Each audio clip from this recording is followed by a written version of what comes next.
Hello and welcome to the Streams of Winter. I'm Yolkboy and we are Radio Westeros.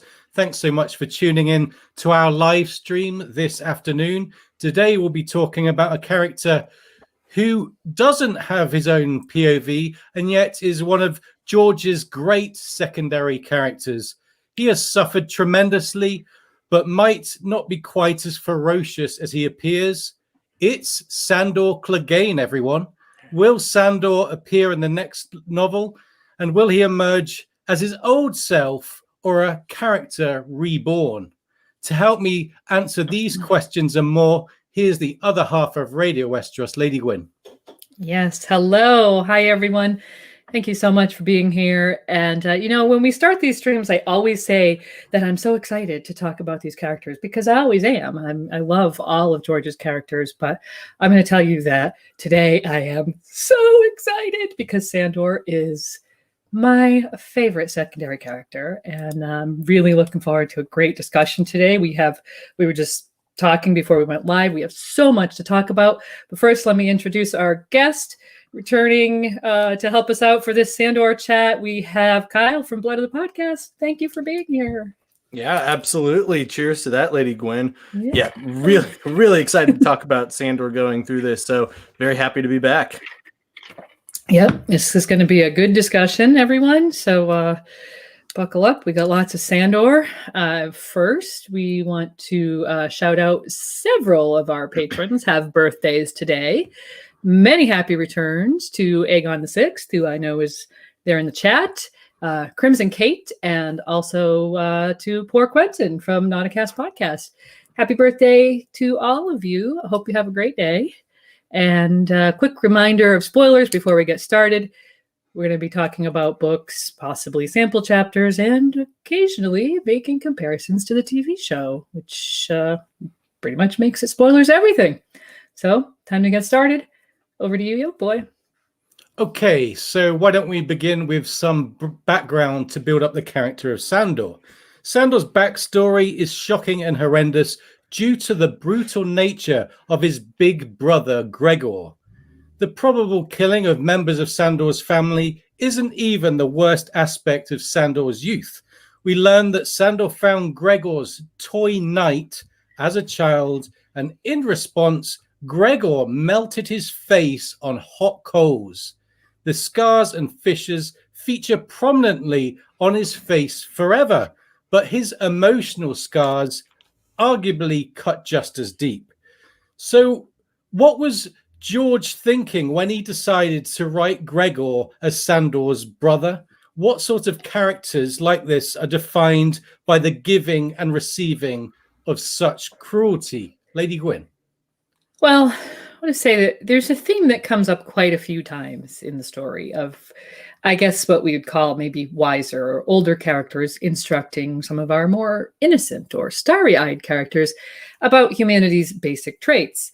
For instance, when Bran insists that Hodor, and he's really talking about himself here, likes stories where the knights kill the monsters, Mira Reed tells him, sometimes the knights are the monsters, Bran. And much later, Thoros of Myr tells Brienne, war makes monsters of us all. This is a theme tying together two things that George loves. He loves knights and he loves monsters, but he also loves inversions.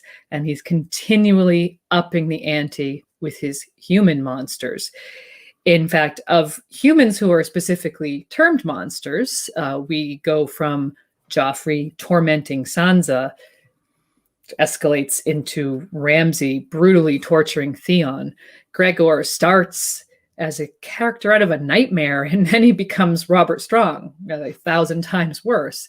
And finally, the biggest monster of them all, Euron Crowseye, becomes a king, giving him ever so much more power to inflict pain and suffering. So even though Gregor is the only one amongst these who's a knight, it's interesting that these men all have one peculiar thing in common, and that is the torment, torture, or murder of a sibling. When Joffrey terrorizes Tommen, Ramsay kills Domeric, or Euron kills and does unspeakable things to his brothers, and Gregor maims Sandor.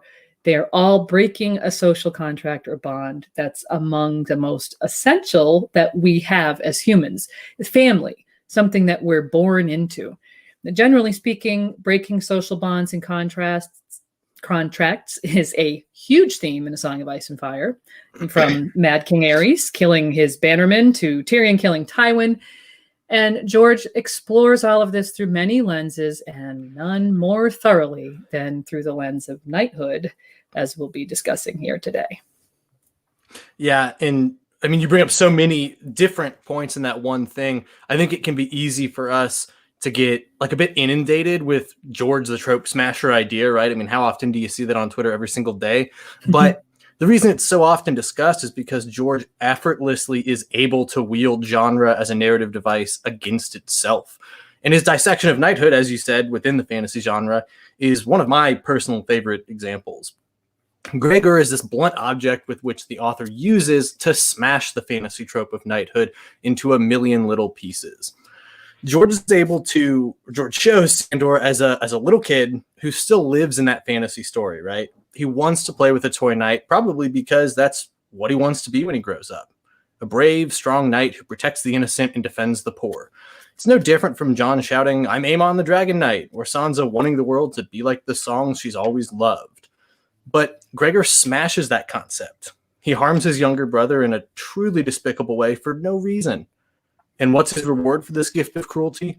He's knighted, and by none other than the crowned Prince Rhaegar Targaryen. To answer the second part of your question, with regards to what sort of characters are defined by giving and receiving of such cruelty, in this example, I think the short answer is important characters. And by important, again, in this example, I mean characters who George can effectively use to twist and interrogate tropes in ways that force his audience and other characters to deal with deeper struggles. Last live stream I was on, we talked about how knighthood as a political system innately contradicts and corrupts knighthood as an ideology. And that's basically what Sandor's argument is. The system rewarded his abuser for his natural ability to be cruel. The songs aren't real. There is no mercy. It's all bullshit. After all of this incredible setup with Sandor, George now has a character primed and ready to collide with the worldviews of one of his leading ladies, Sansa Stark, which we will no doubt talk about in just a bit. Baby. Yeah, baby. We will, for sure. Just a little bit. Just a touch. Sandor and Gregor have an early showdown at the Hand's Tourney. So I wanted to know from you guys, what does this say about their personalities and their rivalry? Yeah, I think it's a really interesting one. Speculating as to what was going on through Sandor's head is just that speculation, right? But we do know that Sandor is fighting defensively in this instance at the Hand's Tourney. George particularly notes that Sandor is not striking at Gregor's head, despite the fact that he does not have a helmet on and that Sandor has the opportunity to make those strikes. This would indicate that, at least right now, Sandor is not trying to harm Gregor. He's acting as a protector, protecting others from Gregor's rage. Yeah, I agree. For me, I'd say right here, George is giving us a clear message about Sandor in that scene. One Sandor himself would no doubt approve. He's not his brother. Early on, he's characterized as this big, rough-spoken, scary, and very loyal to Joffrey guy. You know, he's Joffrey's sworn shield. He commits this unspeakable act in Cersei's and Joffrey's name, which we'll talk about shortly. But here in this scene at the Hand's Tourney, you get Ned, who's really an accomplished leader of men and a very observant person, noting that thing, what you referred to. He said at least 3 times he saw, quote, Sir Gregor aim savage blows at the Hound's Head helmet, but not once did Sandor send a cut at his brother's unprotected face. So for all that Sandor protested, "I am no sir," to Sansa just the night before, he behaves like one in the Hand's Tourney. Ned sees it, and George pointedly shows us the contrast between his words to Sansa and his deeds in the lists, something that we as readers are no doubt supposed to make note of. For me, the early battle between Gregor and Sandor is the old trick of making a kind of early villain look a whole lot better by juxtaposing them against a far worse person. George does the same trick later with Jaime Lannister when he introduces the Bloody Mummers and they cut his hand off. And this makes Jaime look more human by comparison. Gregor is the true monster, not Sandor. The notion is implanted into our brains, and it also could be part of a long-term setup between the brothers, which we'll discuss later. And again, early in the story, let's rewind. Before the hand's tourney, the Hound is introduced as Joffrey's sworn sword, which paints him as this villain by way of association. When Arya and Nymeria have a run-in with Joffrey, the butcher's boy Micah is blamed. The Hound is ordered to seek and destroy the young defenseless boy. He complies and mows down the boy, killing him, and on the surface remains decidedly cold about this slaughter. So what was George trying to tell us about Sandor's character here, Lady Gwyn? Well, I think there's two things that he'd like to convey to us. One is that early characterization that we were talking about, that the Hound is this terrifying creature of the Lannisters. He frightens children. He threatens their pets. He even threatens Tyrion back at Winterfell. And early on, he's always mentioned side by side with Joffrey. So this murder of a child is the culmination of that thing, which we've seen George do on a larger scale with Jaime, where we get that kind of bird's eye view in the public perception. And only later do we get to look behind the veil at the human being that is there. So the picture we get of Sandor Clegane early on isn't pretty. He's a killer, plain and simple. But after Micah, we get to see the Hound away from his masters, and we start to learn that the man lives by a code that might not be chivalry exactly, but he's grounded in honesty, and he is far deeper than anyone could have imagined. He has backstory. By his own admission, he's a sword with a horse. He's a killer, but he does not have the ribbons and the oils that knights use to disguise their murderous agendas. Ergo, he views himself as a much more honest person about who he is, his identity. Yeah. And the great point that you bring up, that George we see effectively wield, gosh, I mean, if you really think about it, so many times throughout the story, is that idea of public perception, right? That he shows you what the public perception is, and sometimes he tricks you into thinking that the public perception is the reality, so that when you peek behind the veil, it's a lot deeper than you thought. And certainly with Sandor, he does that here, and Jaime, again, another great example. But how interesting is it that one of, if not probably the most egregious thing that we see the Hound do is when he's operating within the system of knighthood. He chases down and kills Micah under orders from his king, while Sandor's greatest deeds are almost always when he's specifically acting either against the system, like protecting Sansa, or of his own accord. Yeah, that's a good point. Yeah, great points all round. And like we said, the Hand's tourney was perhaps our first chance to reevaluate our early impressions of the man. Subjects of Micah, just a simple question, because this remains controversial in the fandom, lots of different points of views. Do we blame Sandor for that killing? Kyle? Yeah, I mean, you do have to. We're going to be heaping a lot of praise on Sandor here tonight, partly because he's misunderstood and partly because he really is a fascinating character. But I do think it would be intellectually dishonest to not hold him accountable for such a thing. Your actions are things that you have to, own up to and be accountable for. Mm-hmm. Sure. Yeah. Everyone is responsible for their own self. And we have to hold him accountable the same way that we hold Jaime accountable for pushing Bran. I think that one thing worth mentioning is the context, which we kind of alluded to already, but Cersei will have told her men, which includes Sandor as Joffrey's sworn shield, that the boy of Micah attacked the crown prince. Now, that in the context of their medieval society, that is a death sentence if it's true. And who was there to say it wasn't? Arya is off, run away. She's hiding. Sansa won't say, or is just agreeing with everyone. She's certainly not defending her sister at this point. So I think it's interesting to me that in both of these instances, that the one I referenced with Jaime and Bran and this Sandor and Micah, while the personal responsibility undoubtedly lies with the man who did the deeds, in large part, the moral responsibility lies with Cersei. Perhaps even more so in the case of Micah and Sandor, because Sandor is beholden to Cersei as his employer in a way Jaime really isn't. And his job was explicitly the protection of Joffrey. So you're told, oh, this kid attacked the crown prince. Well, I mean, that's now you have to go do your job. And Cersei isn't the first royal in Westeros to condemn someone to death for threatening their royal son. I wanted to point out, I'm looking at Aerys Targaryen and Brandon Stark. And this was kind of funny because this raised another Cersei and Aerys comparison for me, which I'd never thought of. So there's that.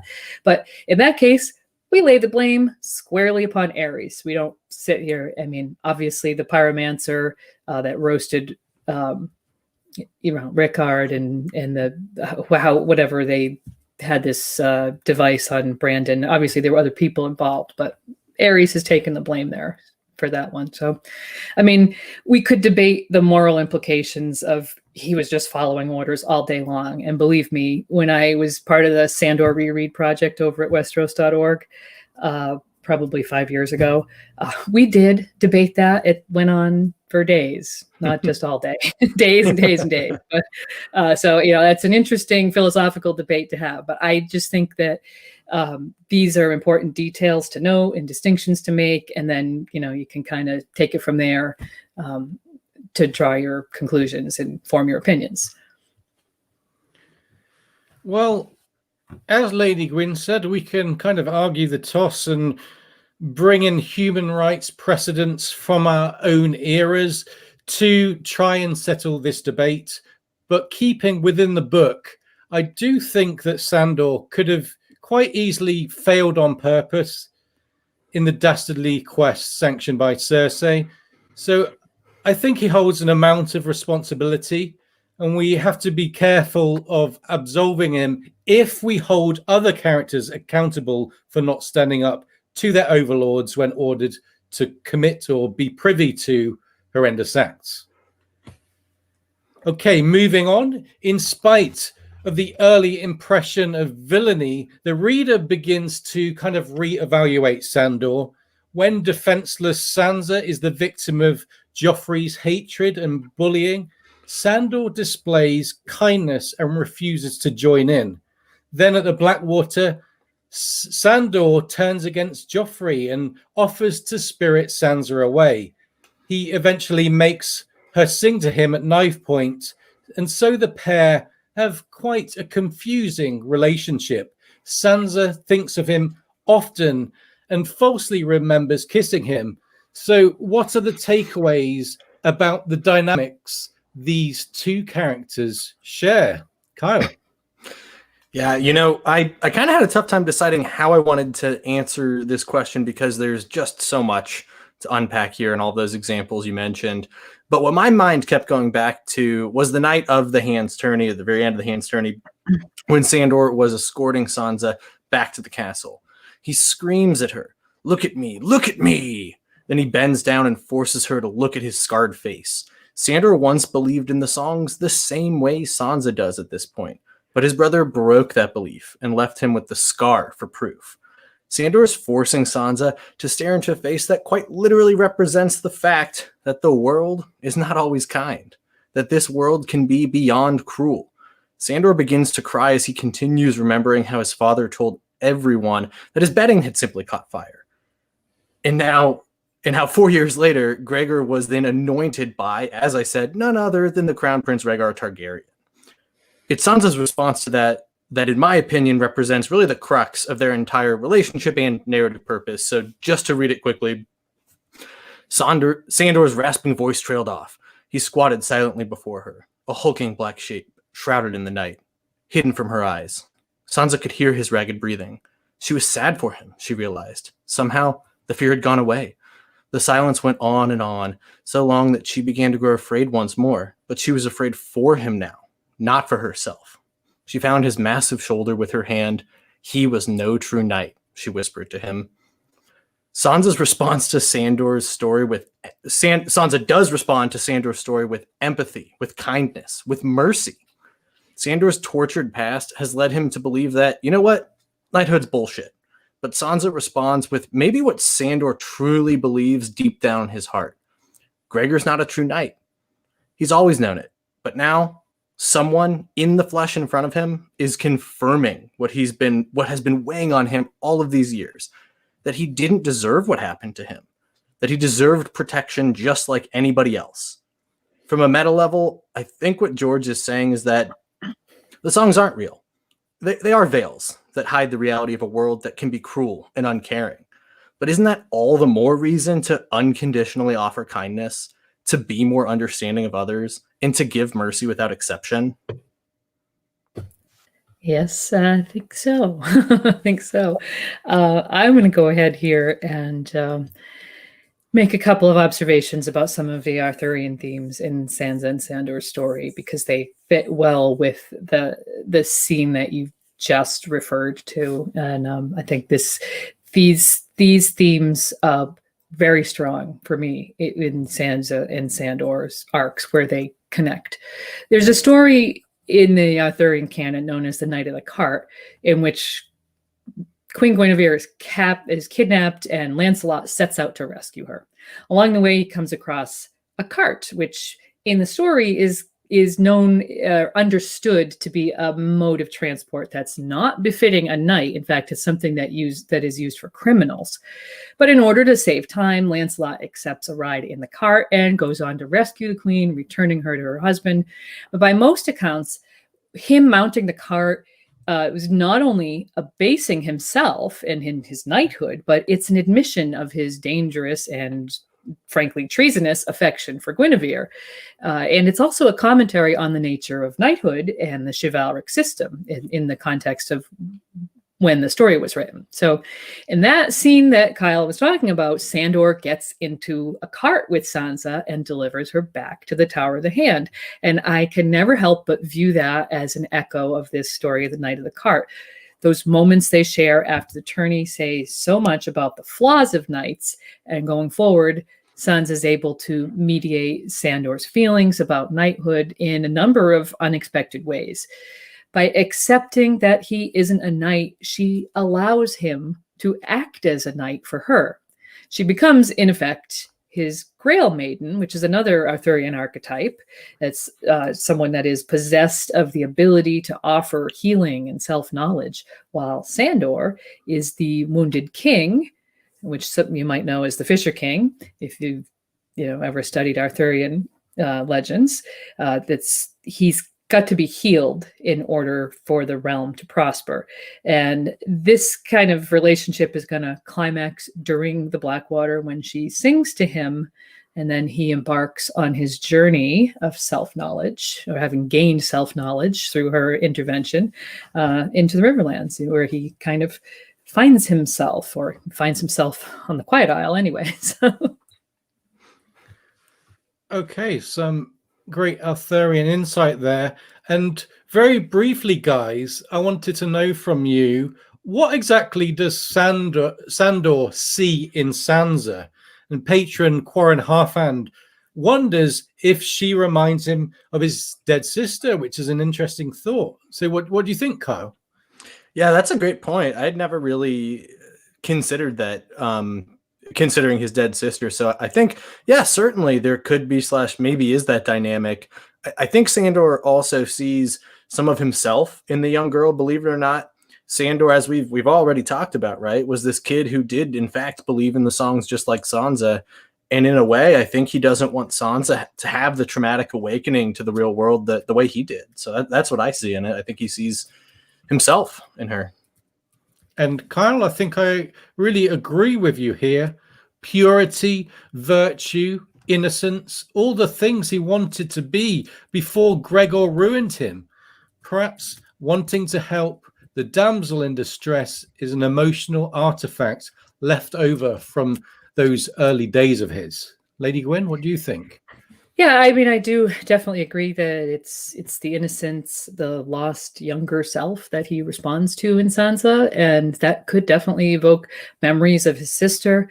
Although, to be honest, since we know so little about Sister Clegane, I would say that there's an equal chance that either Arya, skinny, mouthy little kid that she is, or sweet, innocent Sansa reminds him of her. I mean, we don't know enough about, we don't even know her name to really form that opinion, but I definitely think that there is a strong possibility that one of these girls or both remind him of his sister. Him wanting to save them both. Oh yeah, definitely. I think the desire to do something that he couldn't do for his own family.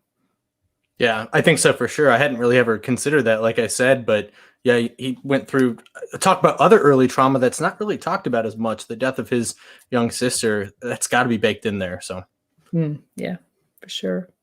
Good question, Warren. And remaining on the subject of Sansa, the Sansan idea of the shipping idea that they could form a relationship further in the books is appealing for many readers. I know numerous Sansans. Shout out to all of you. And yeah, so what do you think, Kyle? What's the broader appeal of this relationship?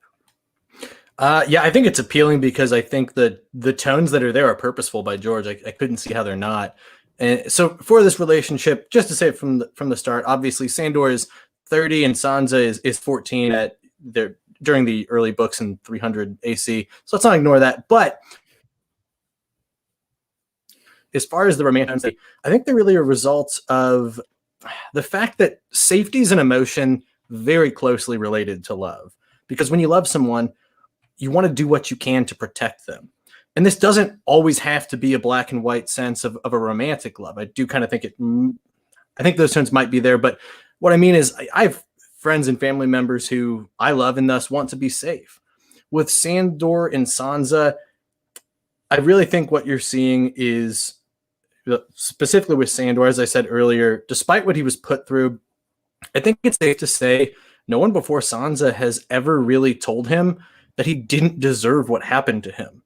So now Sansa is in fact Sandor's emotional protector. She's the only one that has accepted him for who he is now. She has told him that he deserves mercy. Look at the song that she sings him, which also happens to be when she remembers the unkiss. Gentle mother, font of mercy, soothe the wrath and tame the fury. Teach us all a kinder way. Additionally, and correct me if you guys can think of another person, I think Sandor is the only individual outside of Sansa's direct family that ever protects her without exception.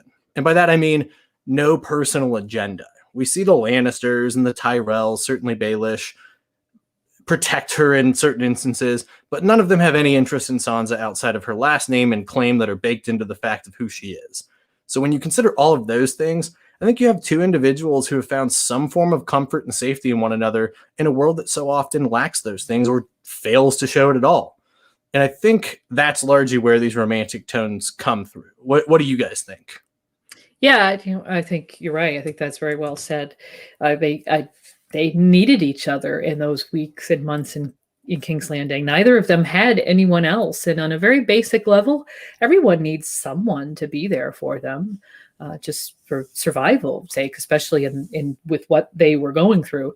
I think it's worth noting with regard to the age difference. And I've seen some discussion about this fairly recently, that had their future relationship or if they have a future relationship, would have looked very different if George had kept the 5-year gap. So she would have become 18 going on 19, for instance. So, and that is even setting aside the fact that younger girls and older men is fairly acceptable in the medieval setting, even to our own standards, that would have been a lot more acceptable, right? So, but good point. As for why people respond to this, it's because it's a fairy tale, right? It's their Beauty and the Beast. And I don't think I need to tell you that that is a tale as old as time. Love it. Yeah, I think I'm going to add on to what both of you have been talking about. George said, I've heard in an interview, that people come up to him and romanticize dangerous characters. I presume this is at least in part about Sandor. I think perhaps there's a contrast between the purity of Sansa and the roughness of Sandor that might be attractive for many people.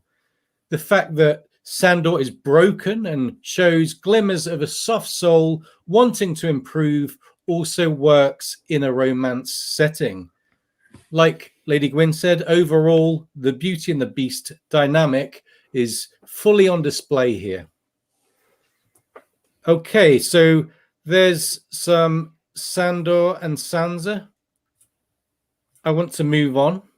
Sansa is not the only Stark to get to know Sandor. In the Riverlands, Sandor tangles with the BWB, faces his fiery fear in a trial by combat, and ends up kidnapping Arya. The pair function well together, but Arya struggles to forgive him for the Micah incident.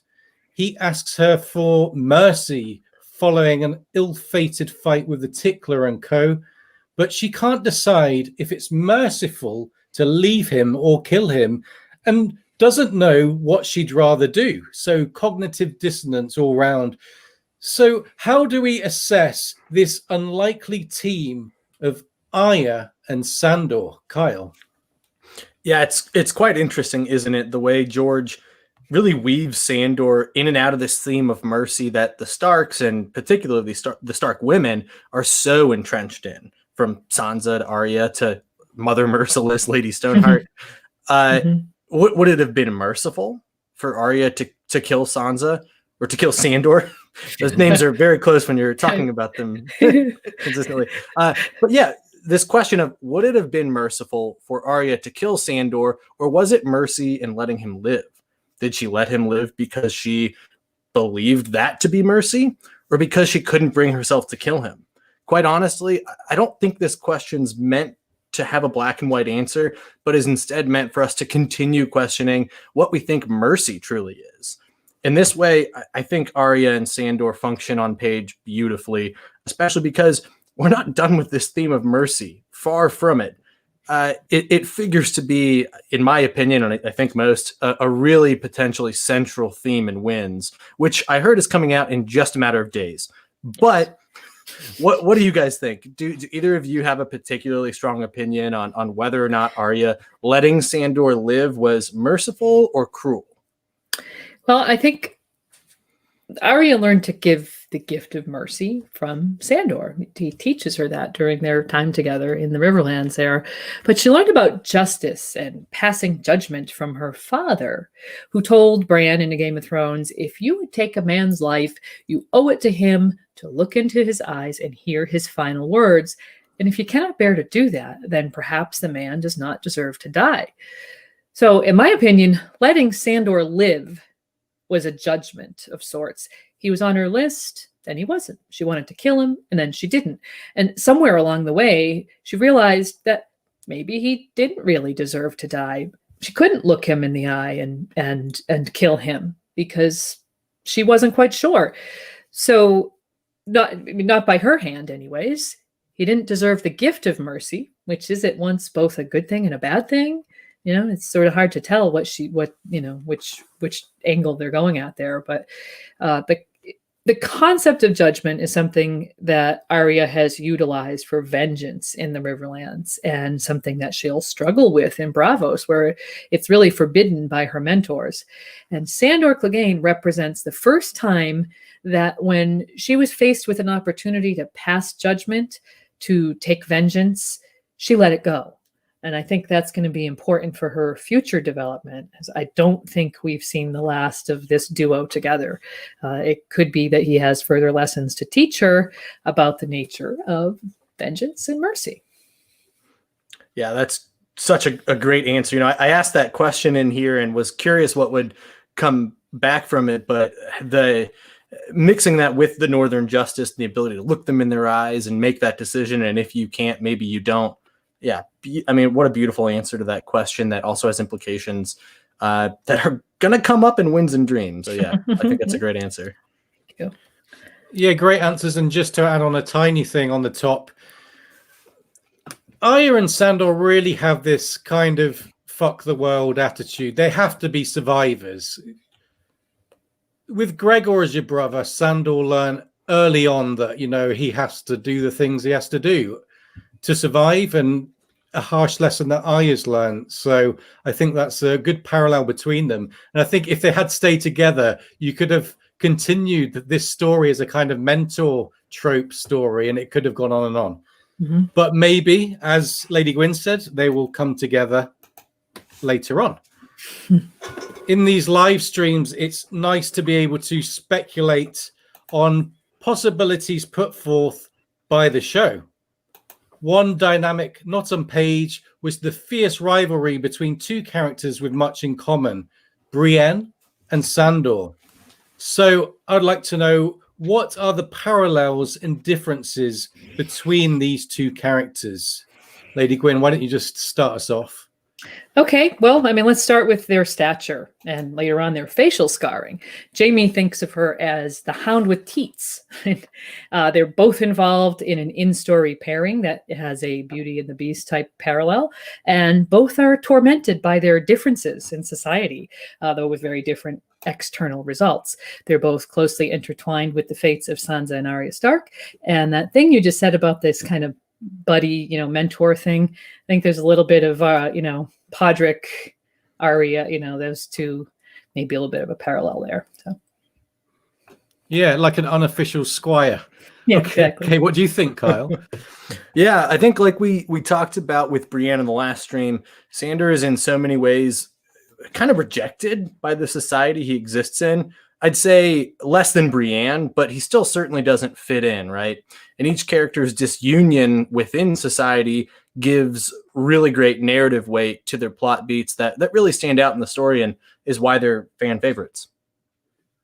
Excellent. So I wanted to delve deeper into parallels between them and shared themes, really. So now, Kyle, why don't you compare their views and histories on the theme of knighthood, such a strong theme for both of them? Yeah, very strong theme, certainly. Neither one being, a knight, of course, which makes it all the more interesting. With that, I think what's interesting is both of them serve as a member of a Kingsguard, Sandor for King Joffrey and Brienne for King Clement Renly, as non-knights. I think as far as their views on knighthood, I don't think it's so unsimilar to Jaime and Brienne's relationship. I think Sandor does think that true knighthood is the knighthood he likely believed in when he was a child. However, where Jaime's disillusionment comes when he's an adult, Sandor's goes through this trauma at a very young age. So he comes out quite a lot more raw and rough around the edges. He's been disillusioned with this concept for decades. While these two are very, very different, Brienne and Sandor, I think the audience is supposed to and does see both of them as some of the truest knights in the series. And why is that, right? I think it's because we, the audience, still believe in the fantasy trope of what a true knight is supposed to be. Someone who protects those who cannot protect themselves. And not only that, but does so when it's not convenient for them. Like Sandor serving as a protector for Sansa in King's Landing, or Brienne refusing to give up her search for Sansa. We, the audience, so badly want to believe in the trope that we'll latch on to whatever inklings of true valor the author will hand us. And it just so happens some of the truest we get is through Brienne and Sandor. Yeah, and as Kyle said earlier, this all began with the toy knight. I think it can clearly be seen as a symbol of Sandor's ambition and his early hobby. And so his long-term trauma is inextricably linked to the knighthood tradition. Seeing Gregor later knighted, again, Carl's been over this, and by Prince Rhaegar, which I'm dying to know a lot more about, must have Same. It must have really shattered his sort of worldview and led directly into his disdain towards knighthood. However, as we continue forward, we see that perhaps his rejection of the institution does not necessarily mean he's permanently forsaken all the moral aspirations expected of a knight. Here is a man who is capable of doing wrongs instead of rights, but does not confuse them in his heart, which means there's good hope for improvement. Brienne is far purer, and whereas Sandor turns away from knighthood, Brienne is refused it. So they are sailing on similar themes there. Both are capable of great things, and I hope we see that going forward. But we started this Brienne section by talking about the show. And in the show, the pair had an epic one-on-one fight across rolling moorland. So will they fight like on the show, Kyle? I personally don't think so. And I love this scene in the show, so I'm really not ragging on it. It was a great addition, I thought. But in the show, the Brienne-Sandor fight scene is where Sandor sustains the injuries that send him to the Quiet Isle. Whereas in the novels, he has already sustained those injuries and seems to be, at least to some degree, crippled.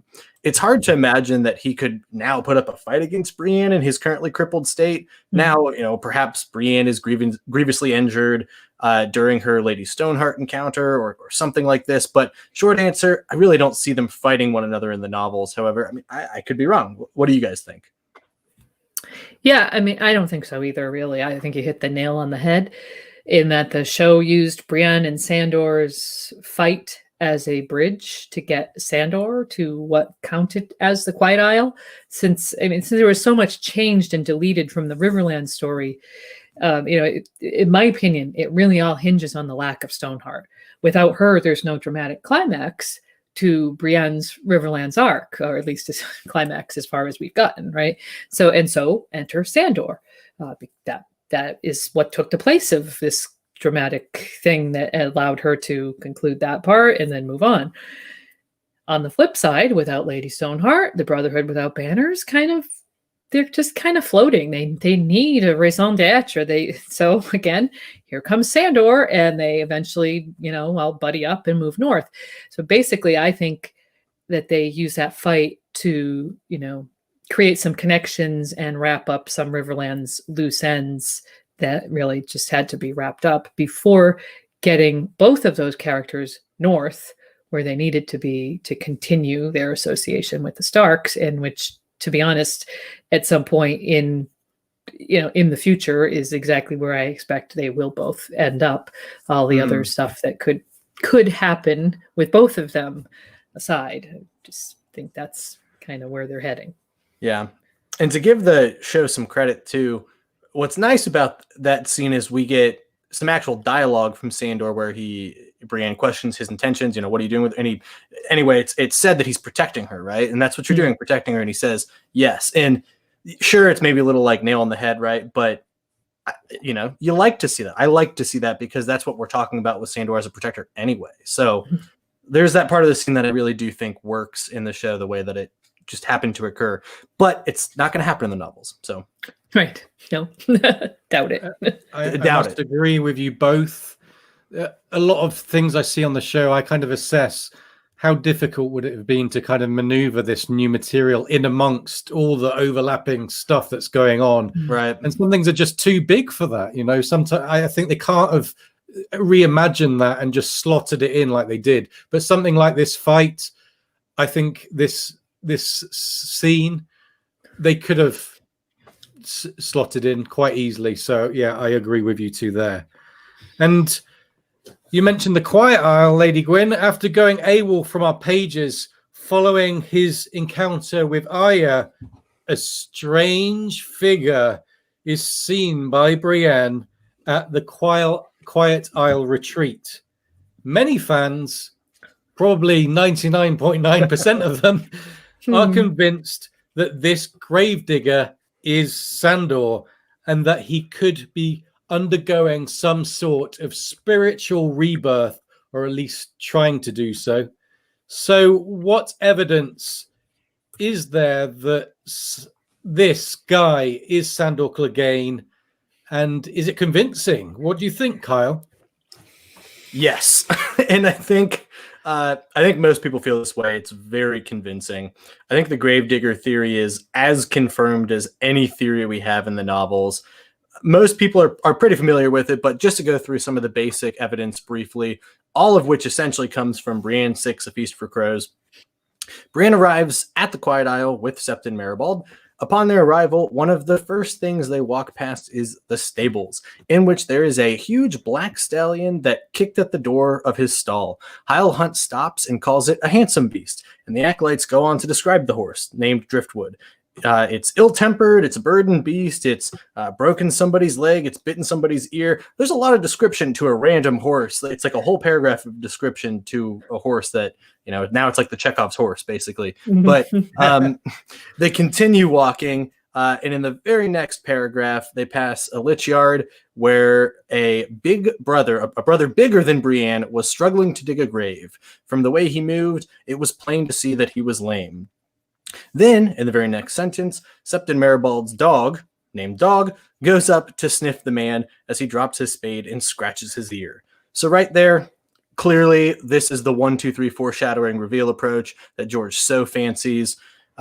We see a horse that both resembles and is characterized just like Sandor's horse Stranger. We see a large man who appears to be lame. We know Sandor is a very large man, and that the last time we saw him, he was badly wounded. And then George has the suspiciously large lame man petting a dog, House Clegane's sigil behind the ear. And it doesn't even end here in this chapter. It's, of course, later revealed in the same chapter, Brienne 6, that the horse is in fact Sandor's horse, and that the elder brother had come across the hound because he, the elder brother, buried the hound himself. The elder brother also seems to know an awful lot, a suspiciously large amount of information about Sandor, who he was traveling with, his intentions, etc. Not only does this evidence all fit, but the way it's written just drips with George's fingerprints. We have the 1, 2, 3 reveal. We have the elder brother referring to the hound's metaphysical death or metaphorical death. I mean, it's great writing, but it's got George's fingerprints all over it for people who look at it as much as we do. So what do you guys think? Yes. I mean, if you're in the 0.1% that Yolkboy mentioned who don't accept the Gravedigger is the hound, then I'm very sorry that we're doing an entire live stream about a dead guy, but I accept it 100% as canon. I think it's the only theory that is as nailed on or nearly as nailed on as R plus L equals J. Mm-hmm. So the hound is dead. Sandor Clegane is at rest. Yay. So, but it's worth noting that just like RLJ, it's highly likely that George never anticipated the intention and dissection of text that would result from fan forums and the intense analysis that goes on in our fandom here. I think most casual readers probably don't get this on the first read. Yeah, doesn't help George at all that we had 10 years to look over, because that whole section I read I basically read all of it. It's only it takes place in basically about half a page, but yeah, it sticks out when you have 10 years to reread the books. Yeah, when you're just on your multiple reread, you're like, this is suspicious. Yeah, even if you're not in fan forums and having other people spell it out for you, multiple rereads are going to lead you here. But I think the first time around, probably most of us kind of breezed over that and only thought about it later. So Yep. Okay, so we portrayed Sandor as someone that suffered a lot of trauma and conflict early in his life. So what do we make of this part of his arc where he finds peace, to put it plainly? Lady Gwyn. Well, I guess it comes down to whether you see Sandor's arc as transformative or simply growth-based. Has he or is he going to gain some knowledge that radically alters who he is as a character? Or is he simply improving himself while remaining essentially the same? There's a difference of two different kinds of character arcs. In either case, I guess the Quiet Isle would function as a fulcrum in his arc. It's kind of, the in-between place. But since there are many things that I don't expect to change about him. I think, in my opinion, we're dealing with a growth arc, growth which occurred over a period of time in which he is now grappling with and coming to terms with during this time of peace or retirement at the Quiet Isle.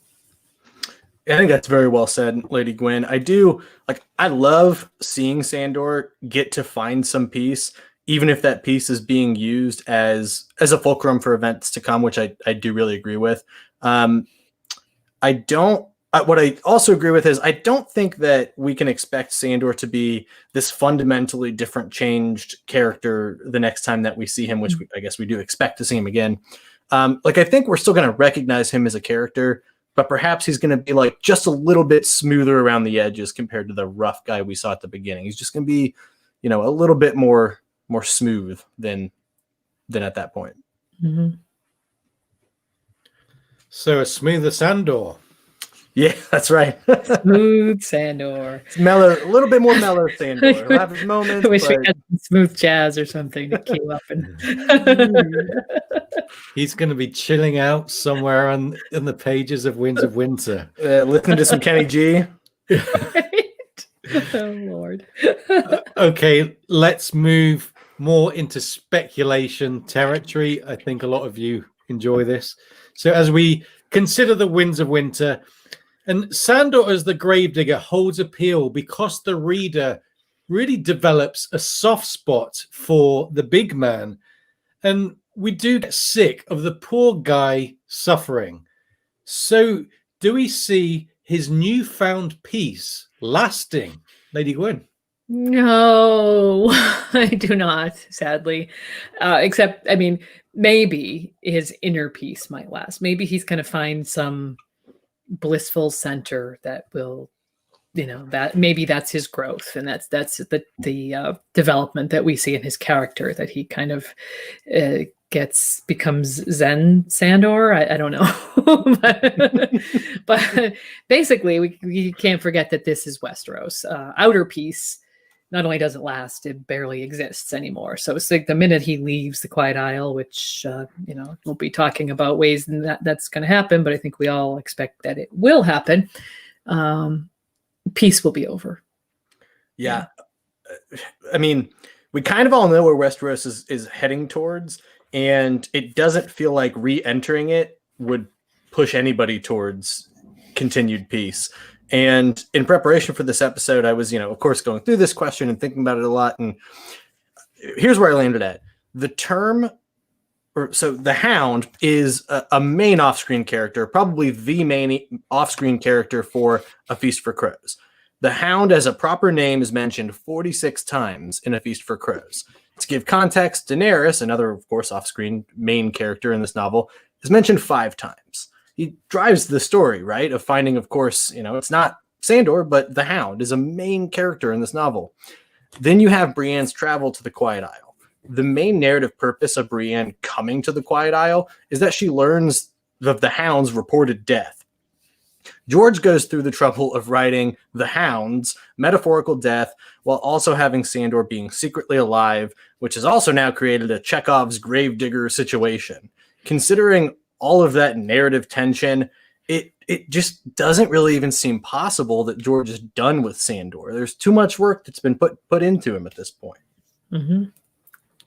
Quite. Yeah, he's definitely a character defined by conflict, and conflict makes good drama. So I'd be surprised if Sandor veers away from that, given he's capable of creating such great scenes with his stature and his kind of no bullshit attitude. I don't know if peaceful Sandor would really work on our pages, and I think George would be well aware of that. So if he does move on from the Quiet Isle, how, and if at all, do we think his character and temperament will have changed moving through the Winds of Winter and beyond? Well, as I mentioned, I think we're dealing with a growth arc, and Sandor is going to retain his essential personality, but he's going to experience some kind of personal growth to the extent that he might fully realize some of the promise of his youth, or maybe, ways that he could somehow still fulfill some of those early hopes and dreams.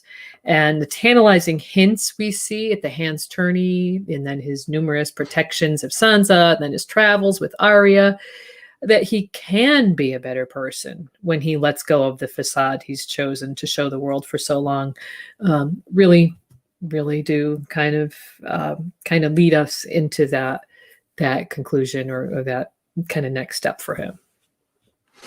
Yeah, and I mean, as I said, I don't think we're going to see a fundamentally changed Sandor.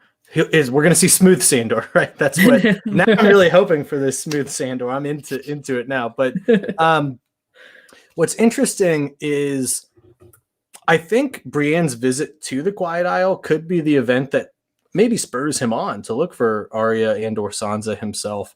We've seen Jaime and especially Brienne have this commitment towards continuing to look for the Stark girls. Maybe Sandor seeing and hearing about Brienne still looking for Sansa will make Sandor, who perhaps has a different perspective on life now, or at least a tweaked perspective on life, want to join Brienne's journey, or at least set out on his own to look for these girls that I think he can recognize he served as a protector for. So that could be a flashpoint we look back to and say, wow, that changed everything. The fact that Brienne stumbled upon the Quiet Isle. Mm-hmm. And there's just so much story left, guys, isn't there? I'm suspicious that Sandor has found this piece relatively early, and there's still plenty of pages left for that to change. So perhaps this indicates that there's plenty of time for him to fall off again, and perhaps he'll at least have an improved temperament after the Quiet Isle. While I don't think he'll be a Zen master going forward, I do want to recognize some amount of positive change, at least in his character. And earlier we discussed Sansa, the speculation of romance by some or many, the meaning of the unkiss, and so on. So Patron May wonders what are our takes on whether he will meet Sansa again, and if so, do we have any idea in what context that will be and what could happen? Lady Gwyn.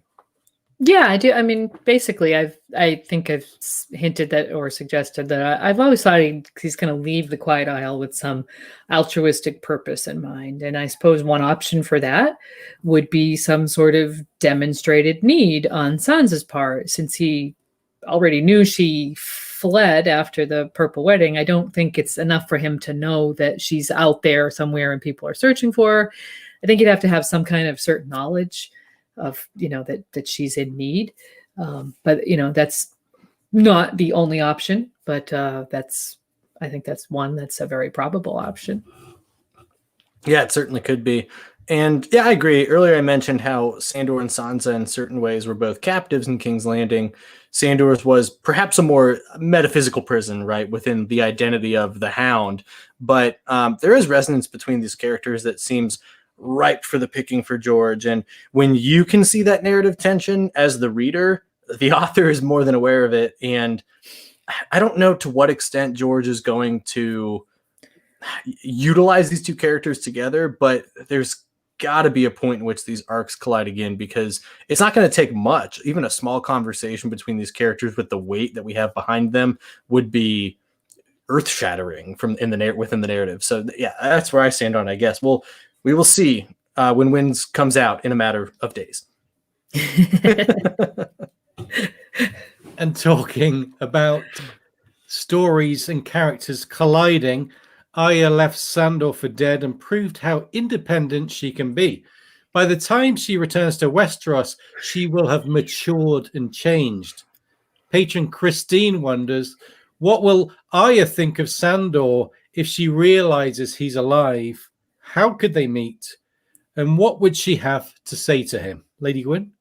Well, like I said earlier, I definitely think there is more to come between these two, and not just because the show gave us more to come between these two. I've always felt that that's sort of, almost more than Sansa and Sandor, that there's some unfinished business with Arya and Sandor.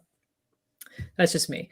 But her realizing that Sandor had survived would actually be the second time in her experience that the gods had judged him and found him worthy of life and maybe even exonerated him.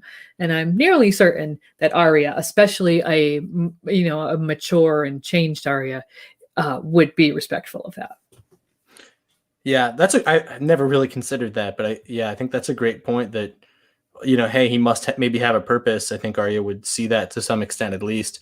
And Arya, gosh, not to do a whole episode over Arya or anything, but what a fascinating character as to what she's going to look like when she comes back to Westeros, right? Mm-hmm. We have these two characters in Sandor and Arya who, for all intents and purposes, have been removed from the game board of Westeros, who are likely going to be re-entering it and potentially meeting one another.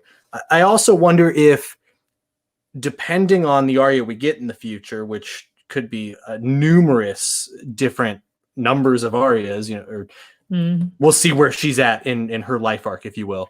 But I wonder if maybe Sandor could be a person who soothes the rage and tames the fury for Arya, who's now, going to be a fully trained assassin with vengeance on her heart, with the horrible things that have come to her family. Maybe she's going to be pulled back to compassion and to mercy. Maybe Sandor is a person who could provide that for her. That would be very narratively strong. I agree. Yeah, Sandor might end up being a sort of diagram of what could go wrong for Arya. She could look to the turns that he takes and think that could have been me if I'd continued with my list or whatever. But yeah, we'll discuss more of Sandor's fate as we go on. And patron Eric wonders what we think of the Hound's Helm and its journey. What will be its significance? I'm going to show you my Hound's Helm. And it's sitting over my shoulder here. Got one right here just for the conversation. For podcast listeners, Lady Gwyn is holding up all the hound toys. Lady Gwyn has hound toys galore. Okay. All right, moving on. Sharp. I like it. The helm represents broken men, my opinion. And I think Thoros says it best in this exchange with Lem Lemoncloak. He says, "There's nothing good about that helm, nor the men who wore it. Sandor Clegane was a man in torment, and Rorge a beast in human skin." Lem responds, "I'm not them." "Then why show the world their face? Savage, snarling, twisted, is that who you would be, Lem?" "The sight of it will make my foes afraid," says Lem. "The sight of it makes me afraid," says Thoros. I think this, combined with Thoros in that same Brienne chapter, mourning for the loss of mercy and kindness in his brotherhood, and that theme of broken men in the Riverlands, which is first elucidated at the Quiet Isle, it makes me think that at least one more man who wears that helm is going to break, or perhaps has already broken. And in that case, I think it's going to be R.I.P. Lem Lemoncloak, which makes me sad. Poor Lem. Yeah. No, I think that's a great point. And I should amend something I said earlier where, it's not Sandor who's a main feature off-screen character of A Feast for Crows. It's the Hound, right? It's a concept. It's broken men. That's a theme for the book, certainly. And the Hound is, as we learn, of course, as rereaders and people who have read many times, that helm is worn by multiple different people throughout that novel, and horrible acts are committed while wearing that helm. It's the skin that's being worn, not necessarily Sandor. So I absolutely agree that that's what it represents. And I kind of think George is going to continue to implement the helm, where he wants to hammer away that concept because it's a strong concept. Clearly, he made it one of the focal points of the fourth novel. So maybe what I would love to see, I guess, on the speculation side of it would be if we see somebody maybe casted aside in the future to show a break from those life choices. I could see that as poignant, but I totally agree with your assessment on what it represents. And I just thought of a take. It might be terrible, but does it remind you of The Mask with Jim Carrey? Some kind of confidence building, like cursed thing that people wear and turn into other people. Yeah, that's Yes. a bad take, maybe. No, But I don't anyway, know. I think it's patron not at all. Pearl of the Orient wonders how Sandor will be reintroduced and if he will survive the Winds of Winter. I think I'll go for this one. I think Sandor will survive TWoW, and I expect him to play a role against the others in the final novel. This is another reason why I think Sandor can't veer away from conflict, because you expect him to stand up against the others. And it's difficult to say what lies before that for Sandor. And perhaps without a POV, we will just hear sort of tales about him, sightings and so on for some of that. It'll be interesting if he absconds from the Quiet Isle, because he might have to turn to petty crime in order just to survive. And that perhaps could re-corrupt him. Although, as I said, I'm hoping for a better Sandor in the long term. And another possible reunion is with the character we began the show talking about, his good old big brother Gregor. The pair's hatred of each other is innate and unrivaled. They are extremely large men built to be warriors. The fandom has expected so-called Clegane Bowl to happen for many years now, although it seems that this occurring at Cersei's trial could be wide of the mark. So do we think these two having one final massive showdown to the death is their destiny from the very beginning? And I'll begin. As to the sibling rivalry, the show portrayed an apocalyptic scene where the brothers were fighting with King's Landing burning in the background. Wasn't that awesome? Sandor kills Gregor, but has to sacrifice himself to do so. This is certainly a bittersweet moment which fits George's style, and it comments on the inevitability of taking revenge. The scene tied layers of meaning together very well, and it all was also spectacular and would be awesome to read on page. Therefore, it's very difficult for me to imagine they made all of this up and slotted it in the story. I talked about this earlier. I think this is a plot point where you're like, this has to be from George. It's just so juicy. Imagine it on page. You know, could the showrunners really have just imagined this? It sounds like a George plot point to me. What do you think, Lady Gwyn? Yeah, I mean, I definitely think there's unfinished business between the two brothers. But since I like to think that something altruistic, influences him out of his seclusion, similar to how he was revealed to be different than what we originally thought of him at the Hand's Tourney and beyond, I like to think that maybe one of the possibilities for him leaving the Quiet Isle has to do with Robert Strong, although it would function just as well if it happens, much later on, like kind of we saw in the show, more like at the end of the story. Either way, I think whatever growth he's experienced at his arc and at the Quiet Isle is unlikely to leave him with that same consuming hatred of his brother that he once had. I think that's part of his development, is that he's learning to let go of that, because look, hatred is a very toxic emotion. It's toxic more to the person that feels it than to the person who's the object of it, right? So I think the whole point of what the elder brother tells Brienne is that, he says, Sandor Clegane dreamed of slaying his own brother, a sin so terrible it makes me shudder just to speak of it. Yet that was the bread that nourished him, the fuel that kept his fires burning.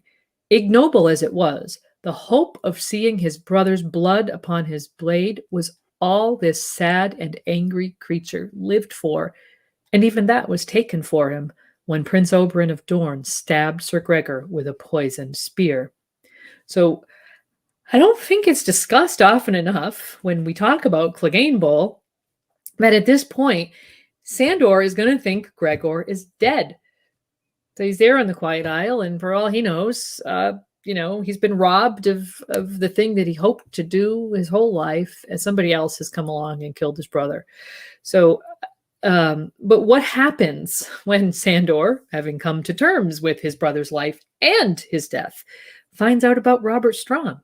And we talked a couple weeks ago about the sand snakes and how they're not going to be fooled for a split second as to the true identity of Robert Strong. And I don't think that Sandor Clegane is going to miss out on that either. So is that going to be the thing that makes him emerge from the Quiet Isle, just to save someone or some people from his brother, the way he did for Loras Tyrell in Game of Thrones, simply because he's literally the only one who can stand against him? I mean, he's the only one who physically has the stature to do it. Or, is it just too late for Sandor? Is he doomed to just go down in a blaze of glory with his brother, like the show seemed to suggest? Yeah, so to throw out my prepared answer, because I'm more interested in some of the things you said, no one can stand against him, right? Is like this Gregor phrase, right? No one can stand against him. That's something we always hear. I wonder if there's some really specific narrative tension to that being Sandor, right? Like, it's a challenge. Like, nobody could do it. Maybe the singular character who could do it and is supposed to do it is Sandor. I wonder if that's rattled around in George's head. You know what I mean? It sounds like maybe it's a challenge to Sandor. We'll see. Yeah. But Well, that's what I thought when you said it. I'll interrupt you to say that the first time that's said is when Sansa says it to Sandor after day one of the Hound's tourney. She says none could stand against him, and Sandor is kind of like, yeah, right. None could stand against him. But then the very next day, he was the one who stood against him. Oh my gosh, I love that. I can't even say how much I love that. Yes, I do too. So yeah, so now that's a part that's now canon. That's what that's referring to, but it really could be. So we'll see where we get to with that.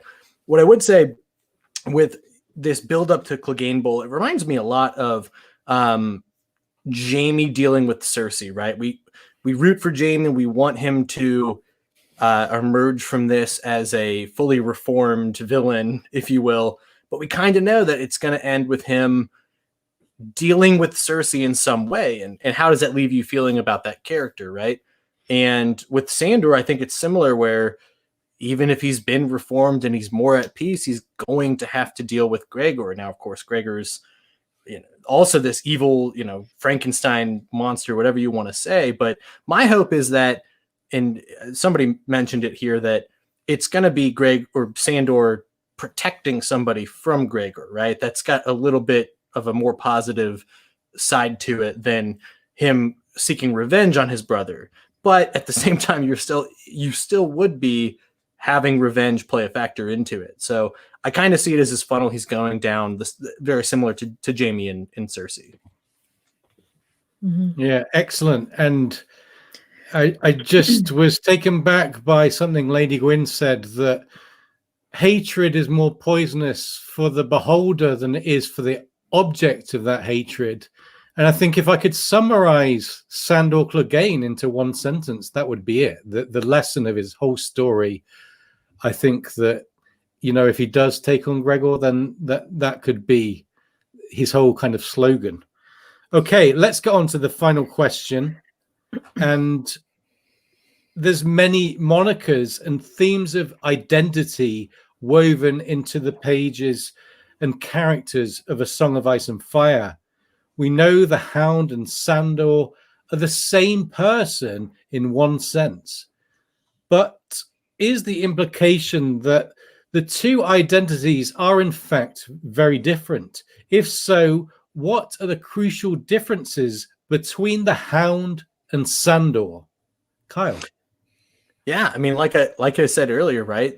Sandor, the Hound, serves as a main character in A Feast for Crows, while Sandor is on the Quiet Isle, not even exist. Clearly, they're two very different identities, and I think it's pretty similar to Jaime's the Kingslayer, right? As far as a moniker goes, while the Hound as a nickname obviously derives from the origins of his house, whereas Jaime's the Kingslayer derives from an action he actually committed.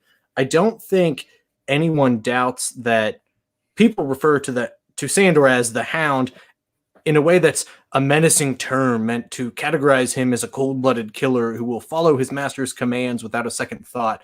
much to how Gregor is referred to as Tywin's mad dog. So I think they're very different things in that I would love to see if we're going to have a moment with Sandor where he refutes it. He says, my name is Sandor, the same way we see Jaime say, my name is Jaime, not the Kingslayer. So I wonder if we'll see that.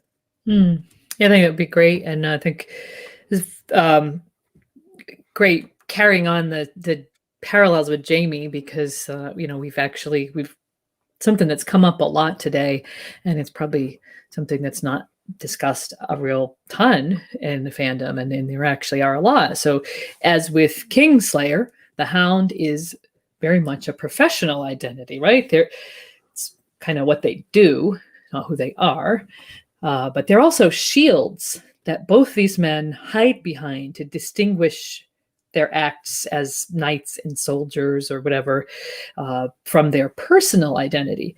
The Hound is the Lannisters' guard dog. Joff calls him dog, and it's, of course, in the most insulting way because it's Joffrey. The Hound is a dehumanizing moniker in the same way Kingslayer is. And like Jaime wants to be seen and spoken about as Jaime, deep down, I think that Sandor probably wants to just be Sandor, the little boy who loved knights and dreamed of becoming one. Excellent. The Hound is a shield. We'll leave you with that thought. So that's it, guys. Kyle, thank you so much for joining us. It was short notice. We're doing a lot of short notice live streams recently, but you stepped in and you've done a great job today. Why don't you tell us about the Blood of the podcast and refresh our viewers and listeners about this project? Yeah, absolutely. Well, as always, thank you so much for having me. I've been such a huge Radio Westeros fan for so long. It's always a little surreal getting to hang out with you great people. So at the Blood of the podcast, we are currently making these abridged versions of the Roy Dotrice readings, edited with background sounds, music. They've been a ton of fun for me. I really enjoy them. So check them out. You can find some writings I've done about the economics of Westeros on Wars and Politics of Ice and Fire. And spoiler alert, there is a new planned piece coming, or actually mini pieces. I think it's going to end up being much longer than anticipated, but coming at some point in that series.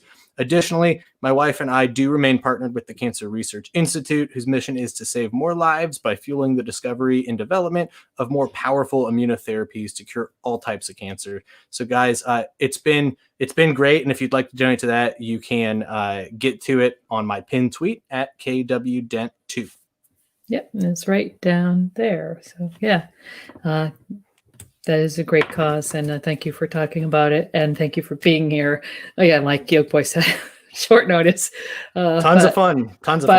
Still tons of fun, and what a great character, and what a great discussion. So, thank you everyone for being here. Don't forget to hit like and subscribe before you leave. Join us for another live stream. I say live stream. Maybe by that time we'll be close to Halloween. Maybe it will be a live stream. Who knows?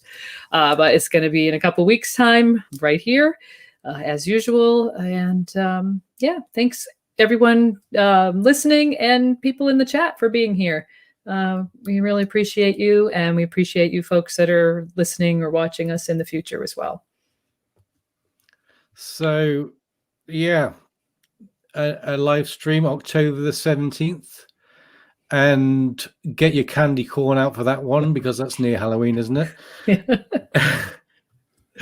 And Lady Gwyn, why don't we talk about what's coming up next? Because we're having a little break from our Primer series. Yeah. Why don't we talk about the Dance of the Dragons continued series? Go for it. We are working on part 3 of our series on Dance of the Dragons with History of Westeros.